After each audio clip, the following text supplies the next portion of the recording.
Prepárate para ver 24 momentos inquietantes de la televisión de realidad. 7 niveles de este gran iceberg. Desde participantes obligados a beber fluidos corporales de un burro hasta un accidente de helicóptero que provocó la muerte de 10 personas durante una grabación.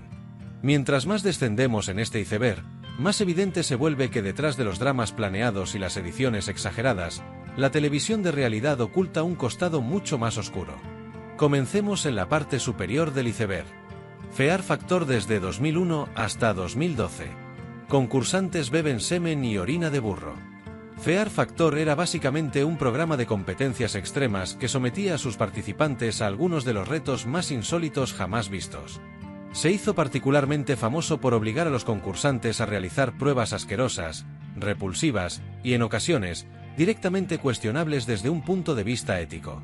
Pero en el año 2012, los ejecutivos idearon un desafío que sobrepasó todos los límites, incluso para los propios estándares del programa. El episodio, tristemente recordado como Yeah Yeah Have, consistió en que los participantes debían beber vasos llenos de semen y orina de burro. Aunque el show ya era conocido por su capacidad de impacto y escándalo, este episodio terminó por arruinarlo por completo. Cuando el público se enteró del contenido del capítulo, la reacción negativa fue inmediata. Los fragmentos filtrados en internet atrajeron mucha más crítica de la esperada, lo que llevó finalmente a NBC a retirar el episodio antes de que saliera al aire. Lo peor es que la situación no se detuvo allí. La producción fue aún más lejos y mezcló aquel líquido con un vaso de vómito, que los concursantes debieron ingerir frente a un burro vivo que los observaba fijamente. Era la degradación en su máxima expresión. Incluso los seguidores más fieles del programa, acostumbrados a ver pruebas extremas, pensaron que esto había cruzado un límite inaceptable. El episodio rápidamente se transformó en un tema de debate entre críticos acerca de las barreras de la ética y hasta dónde puede llegar la televisión con tal de conseguir audiencia. La idea de seres humanos consumiendo fluidos corporales de animales con fines de entretenimiento tocaba un nivel mucho más profundo relacionado con la explotación y la humillación en la televisión de realidad. Naked and Afraid, desde 2013 hasta la actualidad. La picadura de avispa del concursante Egg Snyder provocó una inflamación genital. Naked and Afraid es un programa de supervivencia reconocido por llevar al límite lo que significa sobrevivir. Se ha ganado la fama de ser uno de los reality shows más auténticos al lanzar a sus participantes en entornos salvajes hostiles con poca o nula preparación previa. La esencia del formato se centra en el realismo, exponiendo la total vulnerabilidad de los cuerpos frente a la naturaleza. La mayoría de los participantes suelen ser personas comunes con apenas una mínima experiencia en técnicas de supervivencia. Naturalmente, esta es una receta para desastres extremos que en una ocasión se manifestó en una de las peores lesiones en la historia del programa. Egg Snyder, un veterano militar, apareció en la 9ª temporada. Fue un concursante recurrente, bastante conocido por su dureza y su firmeza frente a los desafíos que le imponían. Sin embargo, pese a esa resistencia, la ausencia de equipo protector provocó que se cortara los genitales con una rama filosa. Lo más grave fue que la escasa asistencia médica disponible en el lugar convirtió la situación en algo mucho más doloroso de lo que ya era. No se trataba de un simple rasguño, y la falta de atención inmediata aumentó el riesgo de que la herida se infectara. Los médicos advirtieron que incluso podía llegar a perder sus genitales. El peor escenario era una infección severa, amputación y, si desarrollaba septicemia, la muerte.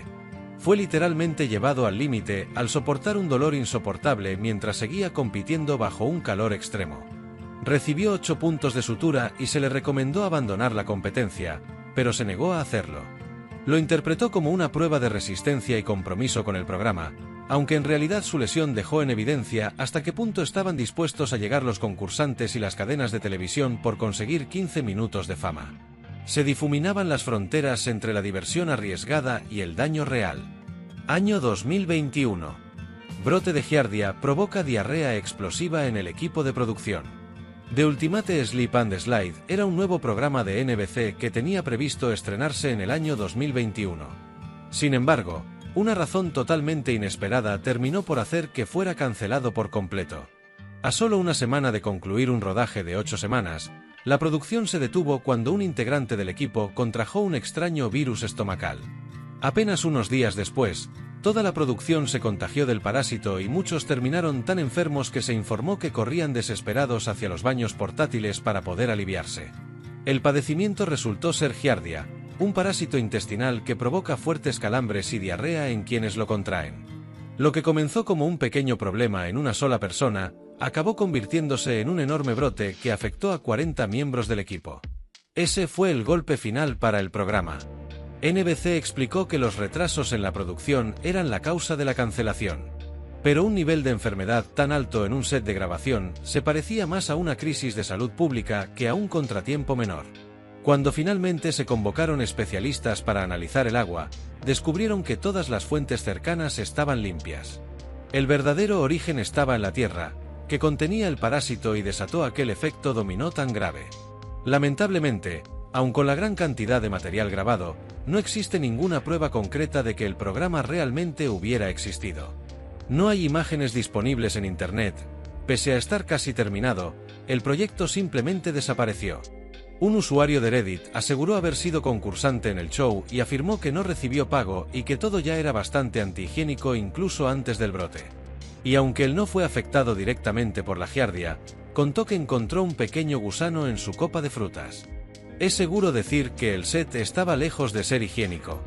Y siendo francos, con toda esa expulsión intestinal, probablemente nadie habría querido ver cómo se veía finalmente The Ultimate Slip and Slide. America's Next Top Model, desde 2003 hasta 2018, sesión de fotos polémica. America's Next Top Model fue uno de los reality shows más grandes de la década de los 2000. Estaba conducido por la reconocida modelo Tyra Banks y ofrecía algunos de los retos más creativos jamás vistos en este formato. Se promocionaba como una oportunidad dorada hacia la fama internacional para aspirantes a modelos que llevaban años tratando de ingresar en la industria. Entre todos los desafíos, las sesiones de fotos temáticas se convirtieron en la marca más característica del programa. Pero algunas de esas sesiones son recordadas menos por la creatividad y más por lo perturbadoras que resultan en retrospectiva. Uno de los momentos más polémicos ocurrió en el ciclo 4 con la sesión fotográfica de intercambio de razas. El simple nombre ya revelaba lo mala que era la idea. Todas las concursantes recibieron diferentes etnias y fueron maquilladas, peinadas y vestidas para representarlas. Modelos blancas fueron oscurecidas para interpretar a mujeres negras y otras fueron transformadas en caricaturas de grupos étnicos. Naima, serás una escandinava islandesa. Tatiana, una mujer birracial. Increíble. En aquel momento, debido a la falta de conciencia y responsabilidad, el episodio se emitió sin mayor resistencia. No fue sino hasta hace poco que los seguidores señalaron lo evidente: la propuesta se veía como blackface en televisión nacional. Incluso el director creativo Jai Manuel reconoció sentirse incómodo y la misma Tyra acabó admitiendo que había sido una mala decisión. De manera irónica, a pesar de que la idea ya había sido criticada, el concepto regresó en el ciclo 13 con otra sesión de fotos birraciales. Aarón, vas a ser tibetano como el Dalai Lama y egipcio. Egipcio. Esta edición era prácticamente idéntica a la anterior, con modelos maquilladas para representar etnias mezcladas. Una vez más, fueron transformadas con estereotipos culturales. Lo que se pretendía mostrar como una celebración de la diversidad terminó siendo algo completamente insensible. También hubo ocasiones en las que lo inquietante provenía de la falta de empatía hacia los mismos concursantes. En el ciclo 4, la modelo Ken Rondot fue obligada a posar dentro de un ataúd para una sesión de los 7 pecados capitales justo el día en que había recibido la noticia de que un amigo de la infancia había fallecido en un accidente. Ver su colapso en el set mostró claramente lo poco que le importaban los límites emocionales al programa o el bienestar de las personas. Squid Game, The Challenge 2023, concursante sufriendo hipotermia durante condiciones de filmación inseguras. Squid Game, The Challenge se grabó en el año 2023 luego de que la serie original alcanzara una cantidad impresionante de elogios y popularidad. Fue el intento de Netflix por transformar uno de sus mayores dramas en una competencia real. Reunió a 456 participantes para enfrentarse en recreaciones de los juegos más famosos de la serie con el objetivo de ganar un premio histórico de $4.560.000. Aunque en general las cosas transcurrieron sin problemas, ciertos momentos del reto se convirtieron en un ejemplo perfecto de aquello que la ficción estaba criticando.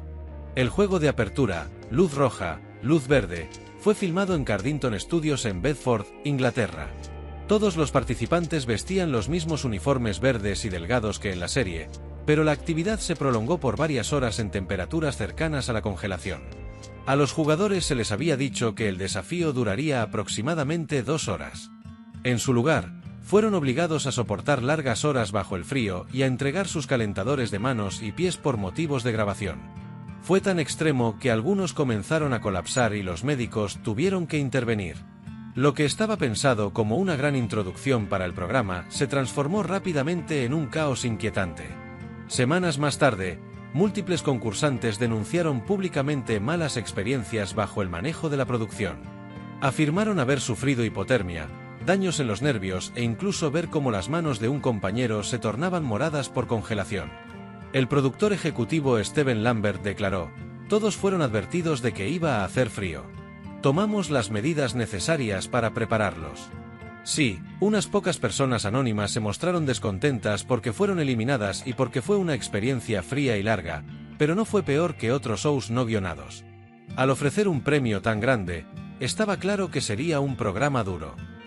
Sin embargo, lo ocurrido detrás de escena permanece incierto, sin importar lo que dijera Lambert. Kill Reality 2005. Johnny Fairplay defecando en una cama durante una broma entre el elenco. Kill Reality fue un reality show de corta duración emitido en el año 2005 por el canal que reunió a varias personalidades reconocibles de la televisión de realidad dentro de una casa mientras filmaban una película de terror titulada The Scorn. El programa pretendía mostrar material detrás de cámaras del comportamiento del elenco, pero pronto se volvió conocido por una de las bromas más infames en la historia de los realities, que no tuvo ni gracia ni creatividad. Uno de los miembros más polémicos era Johnny Fairplay, ya famoso en Survivor por sus actitudes manipuladoras. En esta ocasión decidió ir más lejos y hacerle una broma a su compañera Trish Schneider, del programa The Real World, que consistió en defecar sobre su cama. El acto fue tan repulsivo como suena, y las consecuencias fueron inmediatas. Los demás participantes quedaron horrorizados y la producción tuvo que intervenir. Fue expulsado del programa, pero no sin recibir fuertes críticas de sus compañeros. Irónicamente, la única razón por la que el show no cayó en el olvido total no fue su propuesta, sino este incidente en particular. Who Wants to Marry a Multimillionaire? Año 2000. Revelación de la orden de restricción por violencia doméstica de Rick Rockwell. Este especial de una sola noche con 2 horas de duración fue transmitido por Fox en el año 2000. La premisa era tan absurda que solo podía haber sido creada para generar impacto. Básicamente era un concurso con estilo de certamen de belleza en el que 50 mujeres competían por ganarse el afecto de un millonario, en este caso Rick Rockwell, un desarrollador inmobiliario que también afirmaba ser comediante de stand-up.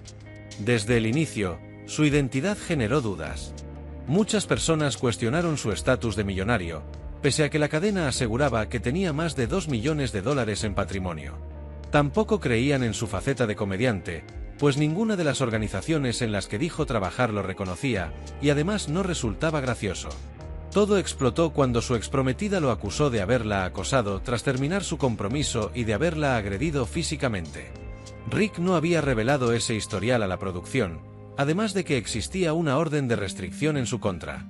Casi al mismo tiempo, la mujer que ganó la competencia, Darva Conger, solicitó la anulación del matrimonio argumentando que él no había sido honesto y no le había revelado su pasado. Darra, ¿estás lista para la luna de miel esta noche? Por supuesto, lista para ir. El juez finalmente le concedió la anulación. El programa fue, en todo sentido, un espectáculo romántico mal planeado. Y también dejó en evidencia cuánto priorizan las grandes cadenas el dinero por encima de todo, al punto de no realizar una verificación de antecedentes adecuada para el concursante más importante. Splash 2013. Concursante sufriendo caídas peligrosas y lesiones en saltos desde gran altura. Splash fue una competencia de clavados con celebridades que consistía en emparejar a figuras públicas con profesionales del buceo para que aprendieran rutinas complejas. El problema era que la mayoría de ellos no tenía experiencia alguna en clavados y fueron prácticamente obligados a realizar saltos peligrosos frente a una audiencia en vivo. Se suponía que era un espectáculo ligero, pero los riesgos se hicieron evidentes de inmediato. Al inicio de la temporada, el actor mexicano Chuy Bravo se fracturó el talón durante un ensayo y tuvo que abandonar el programa. Rory Busfield, esquiador profesional, también salió mal parado. Sufrió la ruptura del tímpano durante las grabaciones, aunque decidió continuar pese a las advertencias médicas y finalmente ganó la temporada. El caso más recordado fue el de la actriz Nicole Eggert, quien intentó un clavado con múltiples giros y cayó de espaldas contra el agua. Aunque fue rescatada de inmediato y atendida por médicos, presentó moretones importantes con posible daño en los riñones. A pesar de que finalmente se recuperó por completo, esa caída en particular expuso la brutalidad del formato. Los concursantes no eran clavadistas, y sin embargo, fueron puestos en situaciones donde el margen de error era tan pequeño que podía costarles la vida si algo salía mal. Eso fue negligencia pura. Alone, del año 2015 hasta la actualidad. Evacuación médica de David Nissier por hambre extrema y alucinaciones. Alone es un programa de supervivencia que se enfoca mucho más en mostrar la crudeza real de sobrevivir que en el impacto visual o los momentos repulsivos como otros shows. Sin embargo, la dureza de su planteamiento hace que inevitablemente todo termine volviéndose espectacular sin necesidad de exagerarlo. La mecánica consiste en dejar a 10 participantes especializados en entornos aislados, con el único objetivo de mantenerse con vida usando sus propios conocimientos y los recursos que puedan encontrar. Aunque están dentro de una misma región, la producción se asegura de mantenerlos separados, de manera que nunca puedan convivir entre ellos. En otras palabras, además de luchar por subsistir, también deben hacerlo en absoluta soledad. Y como era de esperarse, en medio de tal presión física y psicológica, algún participante terminaría desplomándose. Eso fue exactamente lo que sucedió en la tercera temporada, desarrollada en la región de la Patagonia. Dave Necio se perfilaba como uno de los concursantes más fuertes y logró llegar hasta los últimos 4. Sin embargo, en los episodios finales era evidente que algo no andaba bien en su salud. No solo el equipo de grabación, también los televidentes podían percibir su deterioro. Se volvió muy paranoico y empezó a acumular comida sin razón, a pesar de contar con lo suficiente. Perdió la mitad de su peso corporal y se le veía deambulando sin rumbo fijo, además de comenzar a sufrir alucinaciones. Tras mucha discusión, se le puso bajo supervisión médica intensiva, donde se descubrió que su presión sanguínea había caído a niveles críticos que le impedían continuar. Llegó incluso a desvanecerse mientras pescaba, incapaz de coordinarse o pensar con claridad. Poco después fue retirado del programa en contra de sus propios deseos. Outback Jack, año 2004. La concursante Marissa Clark sufre un golpe de calor severo. Outback Jack fue un peculiar reality transmitido en 2004 por TBS, que combinaba dinámicas de supervivencia con un formato de citas. La propuesta reunía a 12 mujeres citadinas y las arrojaba en el remoto desierto australiano. Allí tenían que soportar condiciones extremas mientras competían por la atención de Outback Jack, un modelo de ropa interior de 1,80 m de altura llamado Bim Dale. Desde un inicio, el trato hacia las concursantes no fue precisamente el mejor. Fueron literalmente lanzadas en paracaídas desde un avión para llegar al lugar. A lo largo de la competencia debían caminar largas distancias, dormir en carpas, enfrentarse al calor agobiante, a los insectos y a un fuerte aislamiento. A eso se sumaba la rivalidad constante por captar la simpatía del protagonista. Ya en el primer episodio, la producción entendió lo riesgoso del planteamiento. Durante una caminata bajo un sol abrasador, Marissa Clark colapsó a causa de un golpe de calor. Se desorientó, perdió la fuerza en su cuerpo y fue necesario que los paramédicos la atendieran de inmediato, suministrándole líquidos intravenosos antes de trasladarla a un hospital. La concursante confesó luego que pensó seriamente que podía morir en ese instante. Aunque después se recuperó y volvió al programa, el episodio dejó en evidencia lo peligroso del concepto. Outback Jack solo tuvo una temporada, Paula's Home Cooking, del 2002 al 2012. Escándalo por insultos raciales y discriminación de Paula Deen. Paula's Home Cooking se transmitió durante 10 años en Food Network y llegó a convertirse en un referente dentro de los programas de cocina. La conducción estaba a cargo de Paula Deen, una chef apasionada por la mantequilla que se hizo famosa por sus recetas caseras sureñas y por su estilo cercano, lo que la volvió reconocible en todo el mundo. Sin embargo, toda esa imagen se desplomó cuando salió a la luz una demanda en su contra. La querella fue presentada por una exgerente de sus restaurantes, quien denunció haber sido víctima de discriminación racial y de género junto a otros empleados. Aseguró que Deen había tenido conductas hostiles hacia personas afroamericanas y comentarios despectivos. La propia Paula reconoció haber utilizado insultos racistas en el pasado, justificándolo en un asalto que la habría hecho expresarse de esa forma. Además, trascendió otro hecho alarmante: la idea que tuvo de organizar una boda con temática de plantación sureña para su hermano, con meseros afroamericanos vestidos con uniformes de época. Aunque abandonó el plan por temor a la prensa, el daño estaba hecho. La reacción fue inmediata. Food Network canceló su contrato, perdió patrocinios de grandes marcas como Walmart, Smithfield Foods y Target, y sus libros y productos desaparecieron de los estantes. Tiempo después, la denuncia fue desestimada porque la demandante era blanca, pero la reputación de Paula quedó destruida sin posibilidad de recuperación, sin importar cuánto intentara endulzar la situación. Carpintero, año 2020. Los tatuajes de extrema derecha del concursante Darren Lumsden. Resulta difícil negar la afirmación de que en estos programas dejan entrar a cualquiera, especialmente después de conocerse el caso de la vergonzosa revisión de antecedentes que hizo The Chap sobre uno de sus participantes. El programa era básicamente una versión de carpintería de The Great British Bake Off, pero en lugar de cocinar, los competidores mostraban sus habilidades en tallado y trabajos de madera. Enfrentaba a profesionales altamente calificados en una serie de pruebas de corte y tallado con el objetivo de amueblar una cabaña en medio del bosque. Siendo justos, la propuesta era muy original dentro de un mar de realities demasiado similares. Tenía un gran potencial para triunfar y solo se canceló por culpa del propio equipo de producción. Durante uno de los adelantos promocionales apareció un hombre llamado Darren Lumsden, presentado como uno de los favoritos. Ya era bastante conocido por la enorme cantidad de tatuajes que llevaba en el cuerpo. Incluso el programa lo mostraba como un participante polémico y lleno de opiniones, al punto que el director comentó: «Es un personaje curioso». Lo vimos otra vez en una sesión de fotos reciente y se había hecho más tatuajes encima de los anteriores, lo cual me pareció una prueba increíble de compromiso con su estilo. Sin embargo, lo que no notaron al principio fue que esas posturas controversiales no eran cosas triviales como discutir si un hot dog cuenta como sándwich, sino que eran visiones degradantes y dañinas con implicaciones graves. Esto lo detectaron pronto los fanáticos al observar algunos de sus tatuajes. Tenía grabado en la cara el número 88, un símbolo que representaba apoyo a Adolf Hitler.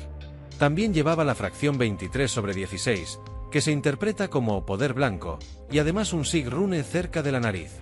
Los tres símbolos dejaban claro que había una mentalidad mucho más oscura de lo que se había promocionado. La cadena a cargo, Sky History, primero intentó defenderlo diciendo que eran recuerdos personales de su padre fallecido. No obstante, una investigación posterior reveló que su padre seguía vivo y que no hablaba con Darren desde hacía años. Allí comenzó la caída del programa. La gente empezó a investigar al concursante y descubrieron que era una persona muy cuestionable. Finalmente, Sky History canceló el show por completo porque el daño era demasiado grande para solucionarlo con una simple aclaración. La cadena reafirmó su postura en contra del racismo y los discursos de odio. The Jump, entre 2014 y 2017. La grave lesión en el cuello de Beth Tweedle.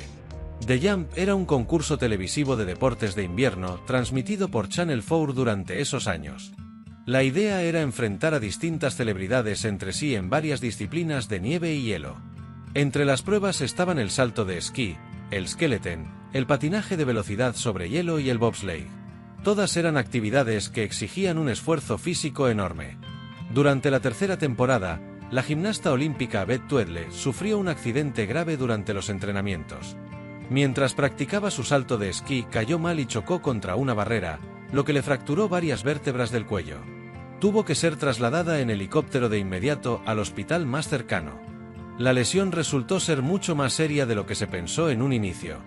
Fue necesaria una cirugía urgente en la que se usó un injerto tomado de su cadera para unir los huesos dañados. Aunque la operación salió bien y pudo iniciar su recuperación, para una atleta de su nivel una lesión de ese tipo es devastadora.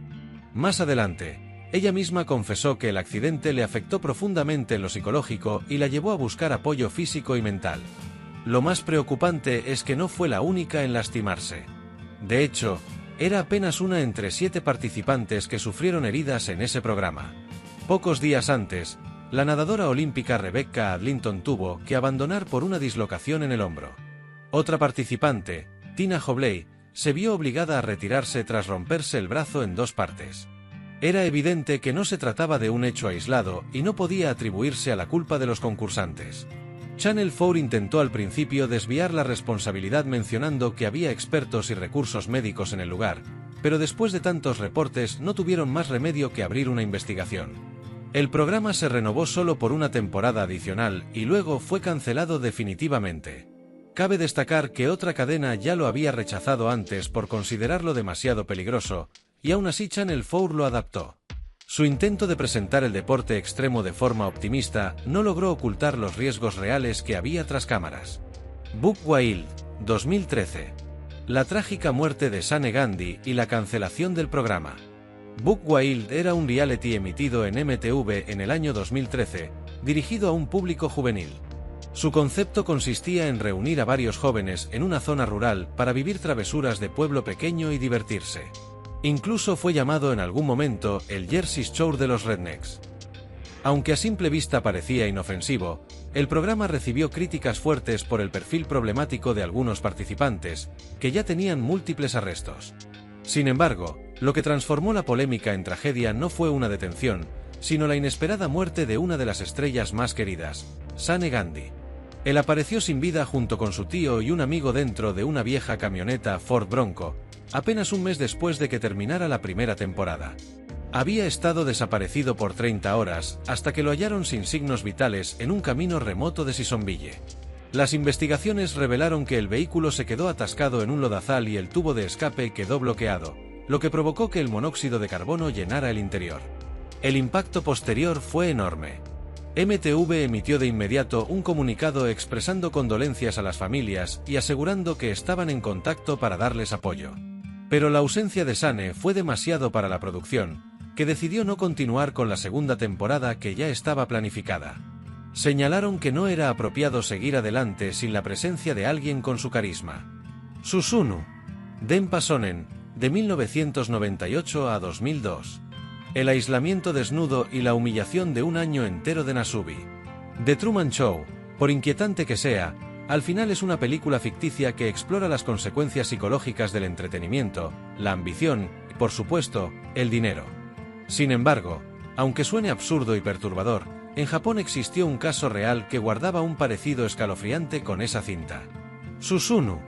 Denpa Sonen fue un reality japonés famoso por un planteamiento que rozaba lo sádico. Bueno, en realidad lo era sin disimulo.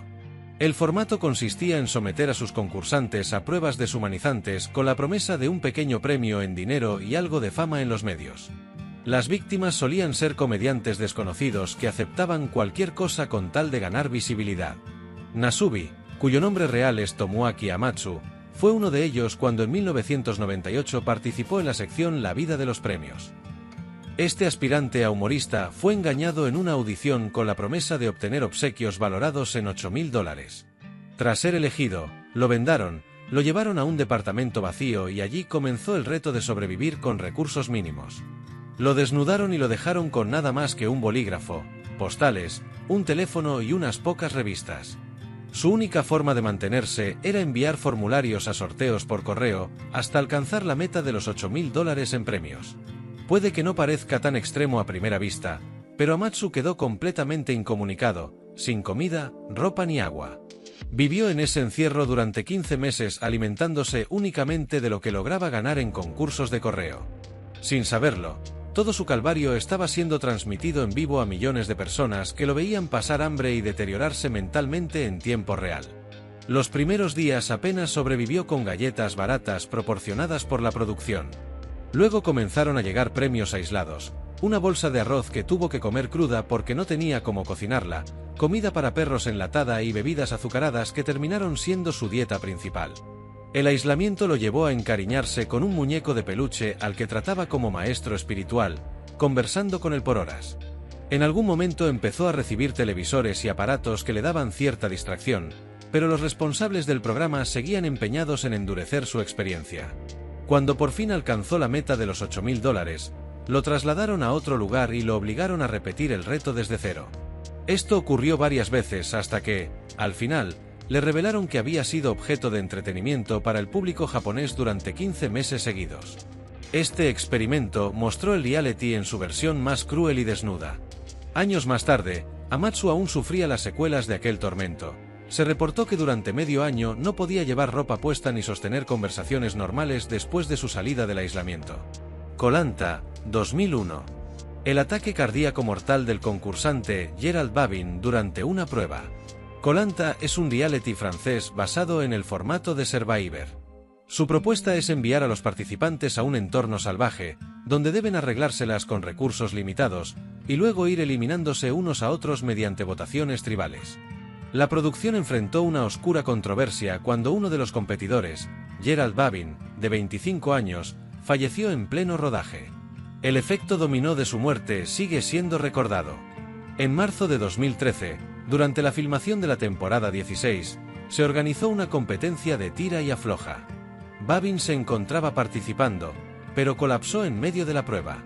Manifestó calambres y mareos y recibió atención médica inmediata del Dr. Thierry Costa, médico del equipo. Según su testimonio, Babin logró estabilizarse tras recibir primeros auxilios y fue evacuado en helicóptero. Sin embargo, durante el traslado sufrió varios paros cardíacos y fue declarado muerto al llegar. Más tarde se descubrió que padecía de una condición cardíaca previa. La investigación concluyó que la causa fue natural. El programa fue cancelado en esa temporada y todos los concursantes enviados a casa. Por desgracia, la situación empeoró aún más. El médico Thierry Costa, quien había atendido a Babin, se quitó la vida pocos días después. Fue hallado sin vida en su habitación de hotel, junto a una carta en la que escribió: «En los últimos días mi nombre ha sido arrastrado en los medios. Estoy seguro de que traté a Gerald con respeto, como paciente y no como concursante». Draft, 2015. El accidente fatal de helicóptero que acabó con la vida de 3 celebridades durante la filmación. Draft era un reality francés de supervivencia que reunía deportistas y figuras públicas en entornos remotos y peligrosos para poner a prueba sus habilidades de resistencia. El formato en sí no era nada innovador, pues compartía la misma fórmula de muchos otros programas de aventura. Los participantes debían sobrevivir con recursos limitados mientras eran grabados en escenarios extremos. Sin embargo, lo que debía ser simple entretenimiento televisivo se convirtió en tragedia cuando ocurrió un accidente devastador durante la grabación el 9 de marzo de 2015.